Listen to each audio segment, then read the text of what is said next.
Good morning. कैसे हो बेटा? चल रहा है पढ़ाई? हैं? ये ह्यूमन रिप्रोडक्शन का हमने आप ही लोगों का डिमांड था कि रिवीजन सर कराइए, तो उसमें सबसे पहले बच्चा का डिमांड आया कि सर ह्यूमन रिप्रोडक्शन। एक्चुअली क्या होता है ना, आप देखोगे सीबीएसई में यूनिट वाइज होता है, तो इस यूनिट में हमारा ये रिप्रोडक्शन इन प्लांट है, फ्लावरिंग प्लांट है, ह्यूमन रिप्रोडक्शन है और रिप्रोडक्टिव हेल्थ है। मोर और लेस नीट में 4 से 5 क्वेश्चन तुमको इससे रहता है। और सबसे ज्यादा अगर ह्यूमन रिप्रोडक्शन में लोगे तो स्पर्मेटोजेनेसिस और ओजेनेसिस से ज्यादा क्वेश्चन होता है। तो हमने स्पर्मेटोजेनेसिस आपको बता चुका हूं, उम्मीद है आप समझ गए होंगे।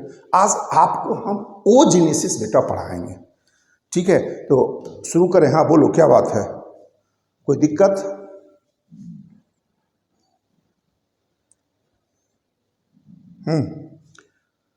स्पर्म कैसे? स्पर्म का तो कुछ है नहीं स्ट्रक्चर में, ठीक है? हम बता देंगे बेटा, पहले आज ओजेनेसिस आप समझिए, ठीक है?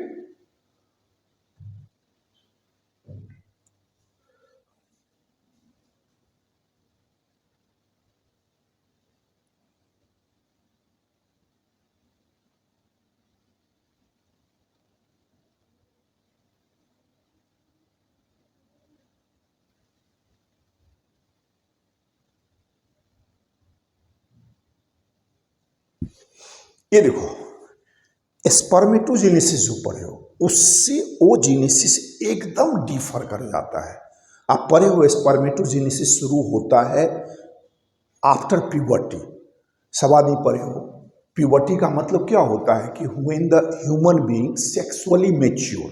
सेक्सुअली मेच्योर का मतलब क्या होता है? आप देखोगे दो तरह का कैरेक्टर आता है, एक गैमिट का फॉर्मेशन और दूसरा एक सेकेंडरी सेक्सुअल कैरेक्टर आता है जिसके थ्रू आप डिस्टिंग्विश कर पाते हो कि ये मेल है फीमेल है। तो आप सवाल ही पढ़े हो, मेल में क्या होता है 13 ईयर्स और फीमेल के केस में क्या होगा 12 to 30। एक्चुअली क्या होता है कि माने मेल के कंपेरिजन में फीमेल बिफोर 1 ईयर क्या होता है, वो मैच्योर हो जाता है, ठीक है? तो इसी स्टेज को कहा जाता है प्यूबर्टी।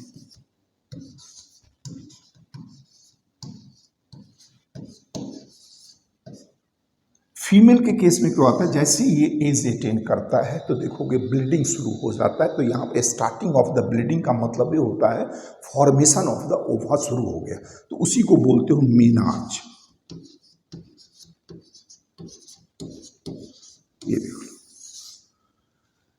हमने क्या बताया कि स्पर्मेटोजेनेसिस शुरू होता है, यानी फॉर्मेशन ऑफ स्पर्म शुरू होगा कब से? प्यूबर्टी से।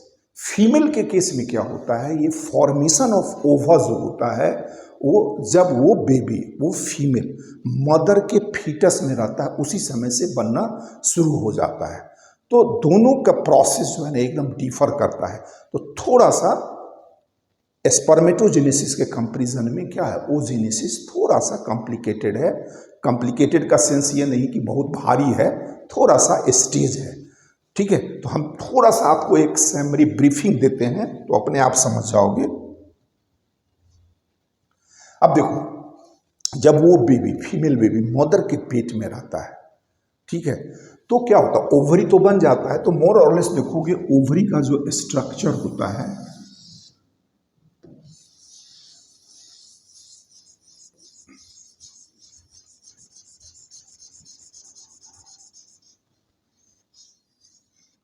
ये देख लो, ये जो रीजन कहते हो ये कॉर्टेक्स कहलाता है, और ये जो देख रहे हो ये क्या हो गया, मेडुला। इसी कॉर्टेक्स रीजन में क्या होता है, जर्म सेल होता है। जैसे वहां भी पढ़े हो सेमनीफेरस ट्यूब्यूल में क्या होता है, मेल जर्म सेल होता है, उसको क्या बोलते हो, स्पर्मेटोगोनिया। यहां पे जो जर्म सेल होता है तो उसी को कहा जाता है ओगेनियम। ध्यान से देखो, अब ये ओगेनियम क्या करता है, अंडरगो माइटोसिस सेल डिवीजन। तो जब माइटोसिस सेल डिवीजन और ये ओगेनियम, देखो यहाँ यही सब पकड़ना है, ये क्या होगा 2n होगा, ये डिप्लॉयड होगा। अब ये ओगेनियम क्या होता है, they undergo mitosis cell division. तो माइटोसिस सेल डिवीजन होगा, तो मान लो इस तरीके से ये ओगेनियम है, अब ये माइटोसिस सेल डिवीजन करेगा, तो क्या होगा, मिलियंस ऑफ ओगेनियम का फॉर्मेशन होगा। ठीक है, तो अब ये ओगेनियम देख लो क्या किया, माइटोसिस सेल डिवीजन, तो इससे भी क्या बना, ओगेनियम बना। अब ये ओगेनियम देखो इस तरीके से मिलियंस ऑफ ओगेनियम देख लो। अब ये ओगेनियम क्या करेगा, ध्यान से देखो, अंडरगो मियोसिस सेल डिवीजन, देख लो ये अब ये खुद वो डेवलप हो रहा है और अब ये से प्रोसेस शुरू है। अब ये मियोसिस सेल डिवीजन ओगेनियम करेगा।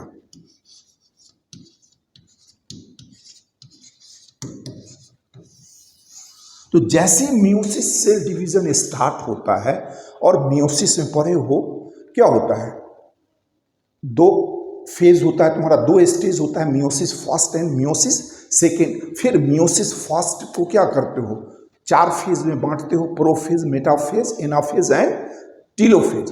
तो क्या होता है कि जैसे ये मियोसिस सेल डिवीजन स्टार्ट करेगा तो प्रोफेज,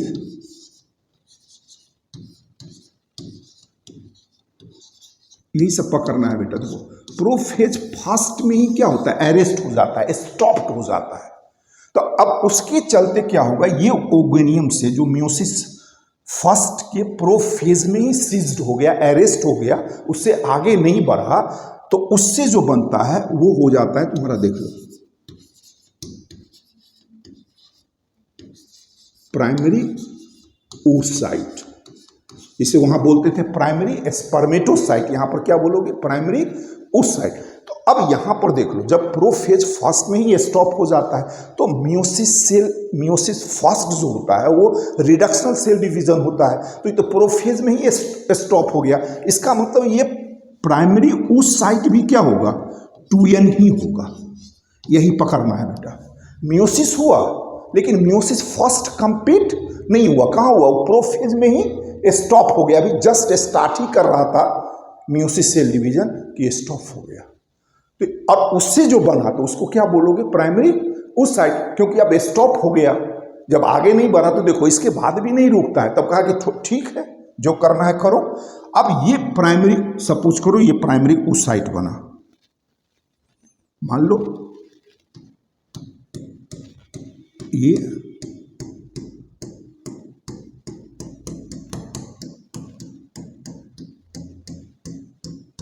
जो रेड देख रहे हो ये प्राइमरी oocyte है।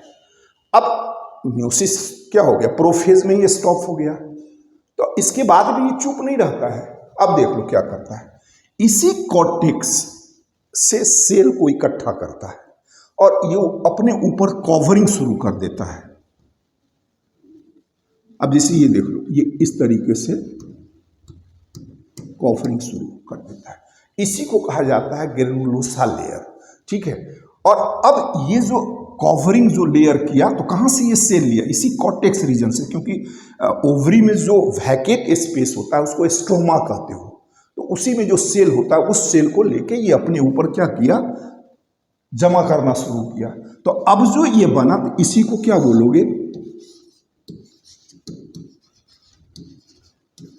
Primary follicle. ध्यान से देखो, तो क्या होगा, मिलियंस ऑफ प्राइमरी फॉलिकल्स का फॉर्मेशन होगा और ये प्राइमरी फॉलिकल्स स्टेज आते आते क्या होता है, वो बच्चा मां के पेट से बाहर निकल जाता है, यानी पार्चुनेशन, डिलीवरी हो जाता है। अब बर्थ से लेके प्यूबर्टी तक कोई खास चेंज नहीं होता है। चेंज क्या होता है कि ये प्राइमरी फॉलिकल्स जो मिलियंस के संख्या में होता है, तो प्यूबर्टी आते आते क्या होता है, मैक्सिमम इसका डीजनरेट कर जाता है। मैक्सिमम क्या होता है, डीजनरेट कर जाता है और लास्ट प्यूबर्टी तक आते आते मात्र तुम्हारा 60 to 80 के 1000 पर ओवरी ही क्या होता है, ये बचा रह जाता है, बाकी सब क्या होता है, डीजनरेट का हो जाता है। तो ये जो डीजनरेशन होता है, इस डीजनरेशन के प्रोसेस को भी एक नाम दिया गया है फॉलिकुलर एस्ट्रेसिया, जो आपके एनसीईआरटी में नहीं दिया है, आगे हम बताएंगे फॉलिकुलर एस्ट्रेसिया। यहां तक ठीक है। तो देख लो, एक जो स्टेज हुआ तुम्हारा ओजिनेसिस में, क्या हुआ, बिफोर बर्थ। तो बिफोर बर्थ में क्या हुआ, वो जो फीमेल जर्म सेल है या फीमेल मदर सेल है, that is known as oogonium, वो oogonium undergo mitosis cell division, they form में मिलियंस ऑफ द ओगेनिया। अब वो oogonia undergo meiosis cell division, but क्या हुआ, प्रोफेज फर्स्ट में ही वो म्यूसिस सेल डिवीजन क्या हो गया, स्टॉप हो गया। तो उससे जो बना ओगेनियम से, तो उसी को क्या बोलोगे, प्राइमरी oocyte, ठीक है। अब वो प्राइमरी oocyte आते आते क्या होता है, उस बच्चे का डिलीवरी हो जाता है। अब वहां से डिलीवरी से लेके यानी बर्थ से लेके प्यूबर्टी तक जो मिलियंस ऑफ प्राइमरी फॉलिकल्स, उसी प्राइमरी फॉलिकल्स में क्या है तुम्हारा, प्राइमरी oocyte। तो प्राइमरी oocyte भी क्या होगा, 2n ही होगा अभी, क्योंकि म्यूसिस सेल कंप्लीट नहीं हुआ है। तो ये जो मिलियंस सब जो होता है, तो ये बर्थ से लेके प्यूबर्टी यानी 11 से 12 ईयर आते आते क्या होता है, बहुत डीजनरेट कर जाता है। रेस्ट सिर्फ कितना बचता है, 60 to 80,000 ही प्राइमरी फॉलिकल्स बच पाता है, बाकी डीजनरेट हो जाता है ईच ओवरी। ये चीज दिमाग में रखना, ईच ओवरी। अब यहां के बाद देखो क्या होता है, ये प्राइमरी फॉलिकल जैसी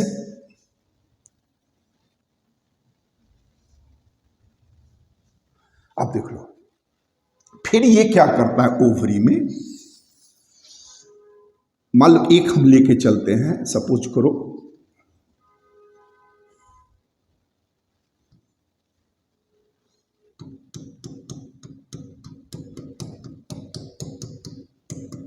क्या करता है, और वो ग्रेनुलोसा लेयर माने मल्टी लेयर ग्रेनुलोसा का बनाता है, और उसके ऊपर क्या होता है, एक लेयर बन जाता है इस तरीके से। इसी को कहा जाता है थीका लेयर, ठीक है। क्या हुआ, प्राइमरी फॉलिकल्स में एक ही ग्रेनुलोसा लेयर बना था, उसके बाद देखो क्या चेंज होता है, वो मल्टी लेयर ग्रेनुलोसा का बनना शुरू हो जाता है, और उसके ऊपर एक लेयर थीका का बनता है। कहां से लेगा, वो भी स्ट्रोमा से ही लेता है। तो अब वो प्राइमरी फॉलिकल्स क्या होता है, चेंज हो गया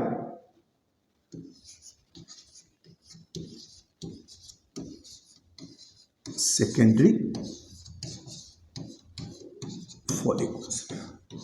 अब देखो इस सेकेंडरी फॉलिकल्स में एक चीज क्या होता है कि कुछ सेल यहां से डिसॉल्व हो जाता है और एक कैविटी बना देता है। उसी कैविटी को क्या बोलोगे, ये जो कैविटी बनता है ये एट्रियम, ध्यान से देखो, ये याद रखना है, क्या बोलोगे, एट्रियम बन जाता है।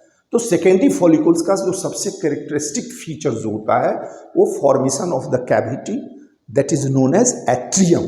तो वो एट्रियम क्या होता है, यही ग्रेनुलोसा लेयर कुछ डिसॉल्व होकर कैविटी बना जाता है और उसी में फ्लूइड फिल्ड होता है। फिर देखो क्या होता है, ये सेकेंडरी फॉलिकल्स, अब ध्यान से देखना क्या होता है। अब ये meiosis cell division first complete करता है,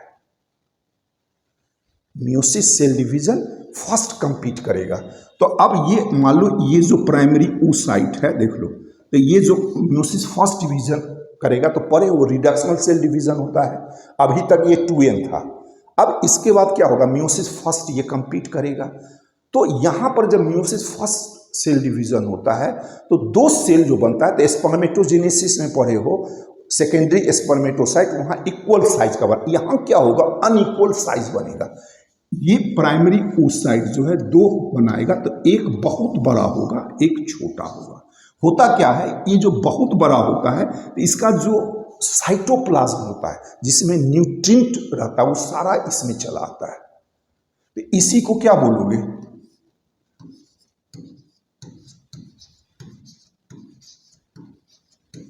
सेकेंडरी oocytes। अब ये सेकेंडरी oocyte क्या हो गया, एन हो गया। और ये जो छोटा टीनी साइज जो बनता है इसको कहा जाता है फर्स्ट पोलर बॉडी। और ये क्या होता है, डीजनरेट कर जाता है। मेरी बात समझ रहे? अब देख लो, ये सेकेंडरी oocyte कहां बन गया तुम्हारा, ये सेकेंडरी फॉलिकल्स में। अब ये सेकेंडरी फॉलिकल्स क्या करेगा, देख लो, और लेयर बनाएगा ग्रेनुलोसा का। और उसके बाद ये जो थीका लेयर है, ये थीका लेयर भी डेवलप्ड होता है, जिसके चलते यहाँ पर क्या होता है, दो टाइप का लेयर, एक आउटर एक इनर। एक थीका आउटर जो होगा एक्सटर्ना बोलोगे, इनर जो होगा इंटरना बोला जाता है। और ये कैविटी क्या होता है, थोड़ा सा बड़ा हो जाता है, ठीक है। और इसी में क्या होता है, फ्लूइड फिल्ड वो कैविटी होता है, जिसको क्या बोलोगे, फॉलिकुलर फ्लूइड कहा जाता है। मेरी बात समझे? अब ये सेकेंडरी फॉलिकल्स देखो now converted into tertiary follicles. और यही टर्शियरी फॉलिकल्स मैच्योर होता है तो क्या बन जाता है, ग्राफियन फॉलिकल्स। जैसे ग्राफियन फॉलिकल्स का फॉर्मेशन होता है तो फिर देख लो, म्योसिस सेकेंड तुम्हारा स्टार्ट होता है, लेकिन म्योसिस सेकेंड स्टार्ट होता है लेकिन मेटाफेज 2 में जाके स्टॉप हो जाता है। और वो जो टर्शियरी फॉलिकल्स है वो मैच्योर होता है, तो उसी मैच्योर को कहा जाता है। अब वो क्या होगा, ग्राफियन फॉलिकल्स। आगे पढ़ोगे उसमें क्या चेंज होता है, एक लेयर का फॉर्मेशन होता है जिसको प्लेस्यूडा कहा जाता है, जोना प्लेस्यूडा कहा जाता है। अब वो ग्राफियन फॉलिकल जैसे मैच्योर होगा तो ओवम क्या होता है, वो रप्चर होगा, ओवम रिलीज होगा। इस प्रोसेस को कहा जाता है ओवुलेशन।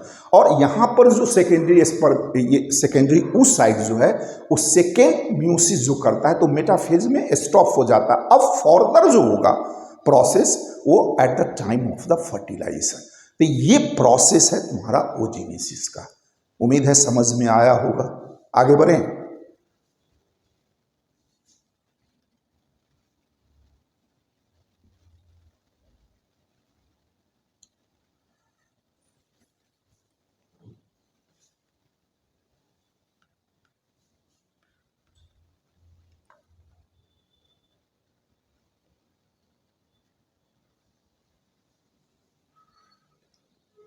अब थोड़ा सा देख लो क्या क्या होता है, बता दो। कहता है the process of formation of mature female gamete is called oogenesis.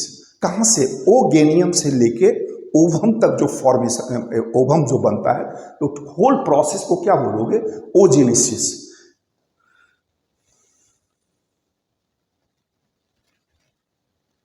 अब देखो क्या कहता है, इस प्रोसेस को डिवाइड किया है, ध्यान से देखो, डिफरेंट स्टेज में।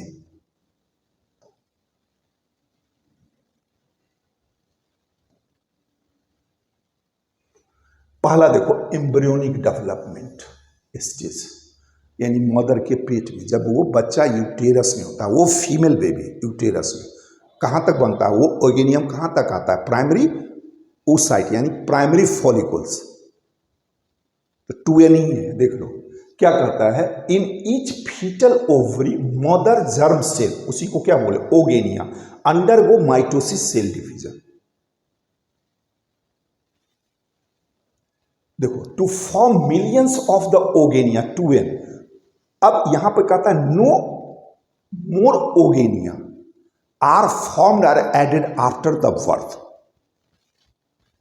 अब देखो some oogonium undergo meiotic division first called primary oocyte, लेकिन यहां भी म्योसिस हो रहा है, लेकिन हमने क्या बोला, कहां स्टॉप हो जाता है, प्रोफेज फर्स्ट में ही स्टॉप हो जाता है। तो यहां भी क्या होगा, वो 2n। अब वो ओगेनिया क्या कहलाएगा, प्राइमरी oocyte। देखो 2n एरेस्टेड, देखो अप टू प्रोफेज फर्स्ट, यही याद करना है बाबू ने, यही पॉइंट सब दिमाग में रखना है। अब देखो क्या कहता है, it is surrounded by a layer of granulosa cells called primary follicles. ये भी 2n ही होगा क्योंकि इसमें प्राइमरी oocyte है। अब देखो from birth to puberty large number of primary follicles degenerated, और उसी को क्या बोलोगे, फॉलिकुलर एस्ट्रेसिया कहा जाता है। ये स्पेलिंग देख लेना बेटा, ये स्पेलिंग गलत है, देख लेना। अब देखो क्या कहता है, only 60,000 to 80,000 primary follicles are left in each ovary at puberty. ये आपको याद रखना है। क्या कहता है, देखो the primary follicles get surrounded by more layers of the granulosa cells and a new theca are called secondary follicles. क्या हुआ, ये सपोज करो ये प्राइमरी उस साइड, अब यहां पर देखो इस तरीके से ये ग्रेनुलोसा लेयर का फॉर्मेशन हो गया। फिर यहां पर देखो एक लेयर बना, ये क्या है, प्राइमरी उस साइड।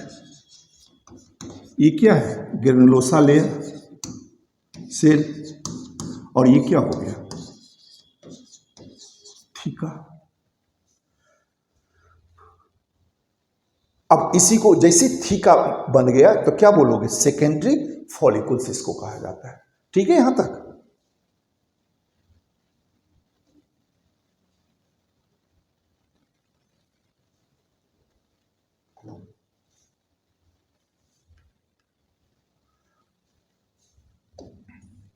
अब देखो क्या कहता है, the secondary follicles transform into A tertiary follicles which contain fluid filled cavity called atrium. यही याद रखना है।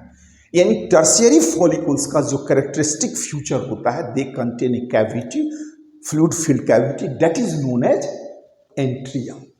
और ये एंट्रियम का फॉर्मेशन कैसे होता है, वही सम ग्रेनुलोसा सेल्स क्या होता है, डिसॉल्व हो जाता है और दे फॉर्म द कैविटी।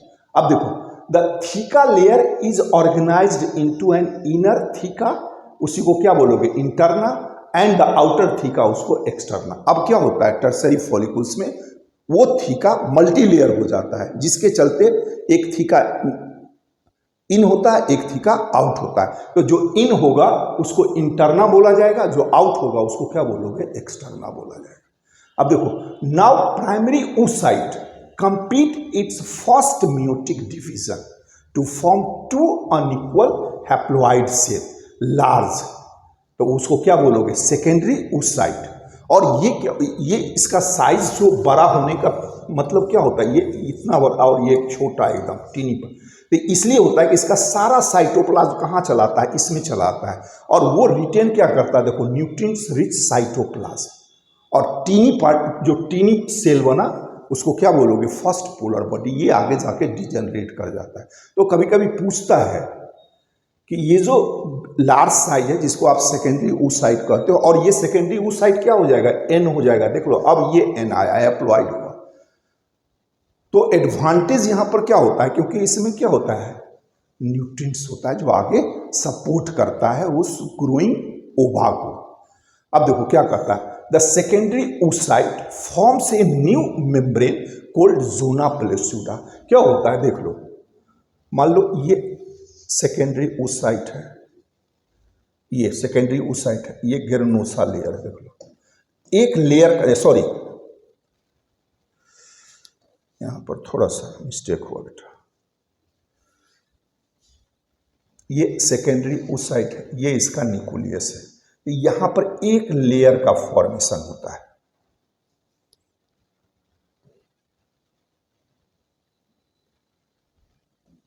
ये देखो, इसी को क्या बोलोगे, जोना पेलुसिडा कहा जाता है।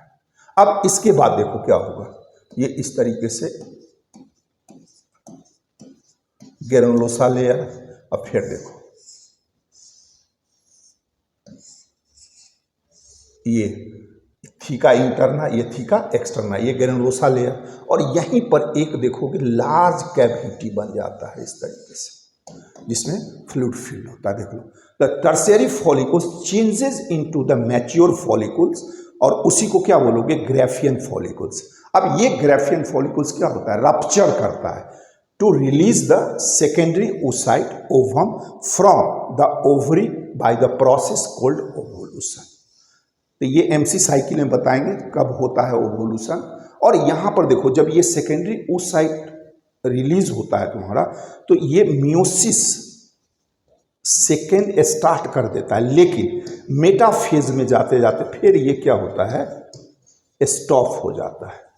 मेटाफेज माने मियोसिस सेकेंड, मियोसिस फर्स्ट तो वहीं सेकेंडरी जो उस साइड बना है वहां कंप्लीट हो गया है, उसके बाद सेकेंड मियोसिस जो स्टार्ट होता है तो वो भी जाके मेटाफेज में क्या होता है, स्टॉप हो जाता है। फर्दर जो स्टेप होगा, फेज होगा, वो at the time of the fertilisation होता है।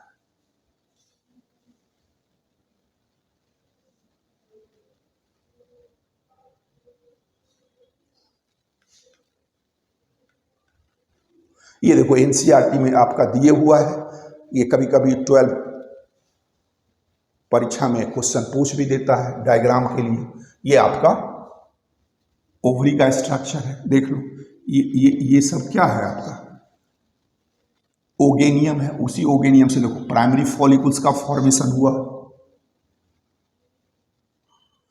ये प्राइमरी फॉलिकल्स देख लो, ये सेकेंडरी फॉलिकल्स, फिर देखो आगे बढ़ा, देखो यही एट्रियम कैविटी का फॉर्मेशन हुआ, फिर ये देखो टर्शियरी फॉलिकल्स का फॉर्मेशन हुआ, और ये देखो ये कैविटी थोड़ा सा बड़ा हो गया, उसमें क्या आ गया, फ्लूइड फील्ड आ गया।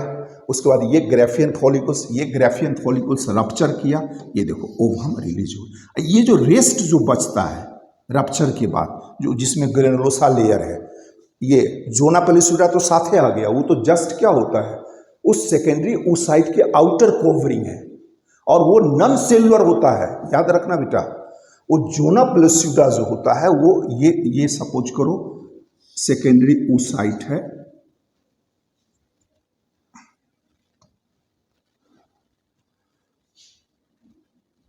और ये सपोज करो ये लेयर जो बना ये जोना पेलिसूडा हुआ, याद रखना है। ये जोना पेलिसूडा क्या होता है, नॉन सेलुलर होता है, नीट में पूछ सकता है, ये नॉन सेलुलर होता है। और रेस्ट जो बच जाता है वो क्या बना देता है, कॉर्पस लुटियम बना देता है। इतना तुमको ओजिनेसिस में समझना था। हाँ बोलो रोहित। सफलता का चाबी एक ही होता है, दुनिया इधर से उधर हो जाए, फोकस अपने गोल पे रखो। क्या आपके रास्ते में रुकावट आ रहा है, ऑब्स्टेकल, उस पर ध्यान नहीं देना है। Always keep eye to the goal. The key of the success to focus on the goal, not on the obstacle। ठीक है। हाँ, एक लड़के का स्पर्म बता देंगे बेटा, स्पर्म में ज़्यादा पढ़ना नहीं है। जैसे ये मान लो यही बॉडी, ये स्पर्म है, तो ये हेड हो गया, हेड के ऊपर एक टोपी पहना रहता है एक्रोसोम, वो क्या होता है, हाइड्रोलिटिक एंजाइम। हाइड्रो माने वाटर, वाटर को तोड़ने वाला। हेड में क्या होता है, न्यूक्लियस होता है, उसके बाद नेक आता है, नेक के बाद मिडिल पीस, और उसके बाद टेल। वो tail is nothing, that is the flagella, एक ही है। और वो मिडिल में क्या होता है, there are a number of the mitochondria, और वो माइट्रोकॉन्ड्रिया जो अरेंज होता है वो जिगजैग फैशन में होता है, और वो क्या होता है, that mitochondria provide the energy, वो एनर्जी प्रोवाइड करता है, जिसके चलते स्पर्म में क्या होता है, मोटिलिटी होता है। हमने आपको बताया था कि एक बार एजुकुलेशन होता है ड्यूरिंग द सेक्सुअल मीटिंग, तो मोर और लेस 200 to 3 मिलियन स्पर्म निकलता है। तो उसमें वो 200 to 3 मिलियन स्पर्म में मात्र 60% ही क्या होता है, उसका शेप एंड साइज नॉर्मल होता है। बाकी जो 40% है टेढ़ा मेढ़ा होता है। और उस 60% में भी जो नॉर्मल शेप एंड साइज होता है, उसमें से भी 40% का जो मोटिलिटी होता है वो विग्रस होता है, यानी स्पीड ज़्यादा होता है। तो वही 40% पहुंच पाता है उस ओभा के पास। ठीक है भाई।